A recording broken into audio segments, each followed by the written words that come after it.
People dancing shoulder to shoulder while listening to live music in a stadium. During the pandemic, scenes like these have been rare, to say the least. Wow, it's great. It feels great. Back to life. 500 people were able to attend this event in Tel Aviv, as long as they could prove that they had been vaccinated against COVID by showing a QR code and an ID.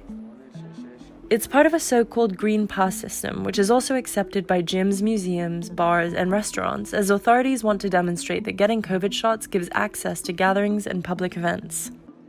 As of early March, more than half of Israel's population had received at least one dose of the vaccine, a greater share than any other country. But a recent survey found that 25% of Israelis had no plans to take the vaccine. Did you guys get vaccinated? To convince them, volunteers have been walking around and touting the benefits of immunization. And health workers are offering freebies that include free drinks, pizza, and tickets to basketball games for those that get the vaccine. If everybody will take the vaccine, we can open all the stores, we can open all the business, and it's very important for the economy. Israel is going to extremes to reach its goal of vaccinating everyone over 16 by the end of March and reopen its economy as quickly as possible. Today we are spreading awareness for everybody to get vaccines.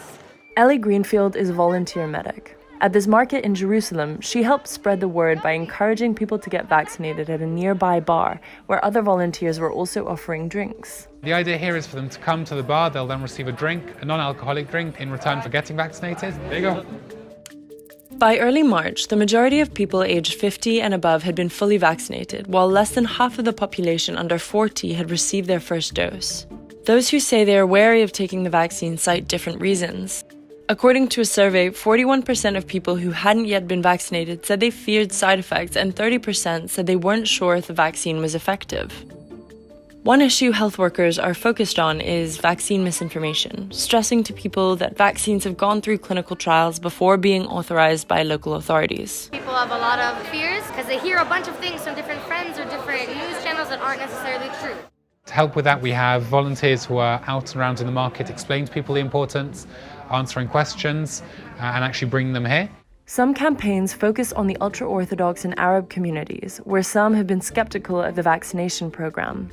The government has also set up a task force to fight vaccine misinformation, like these employees are doing here in Israel's health ministry control room. And in some cases, it seems to be working. היו בהתחלה חששות כי אמרו בתקשורת שזה פוריות וזה, אתה יודע, כל הסיפורים. וזהו, הבנתי שזה שטויות והחלטתי להתחסן. In Holon, a suburb south of Tel Aviv, volunteers at this pop-up clinic offered goodie bags and free basketball tickets to the first 5,000 people to get vaccinated. We're trying to do our best to give the people the idea to come and take the vaccine. Around 85% of Holon's residents had already been vaccinated at the beginning of March.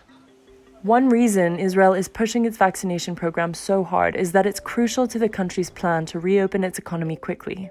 The fact that Israel has been so fast in vaccinating its residents also means we will probably be the fastest in reopening our market. Citizens who've been inoculated can register for Israel's Green Pass system, which is meant to help the country reopen safely and allow activities like indoor dining to resume. The Green Passport essentially says if you've been vaccinated twice, you have access to all these places.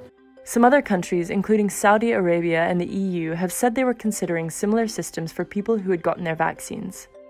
But critics have raised questions on whether the strategy could result in a two-speed system, with potentially unequal access to some public services and travel.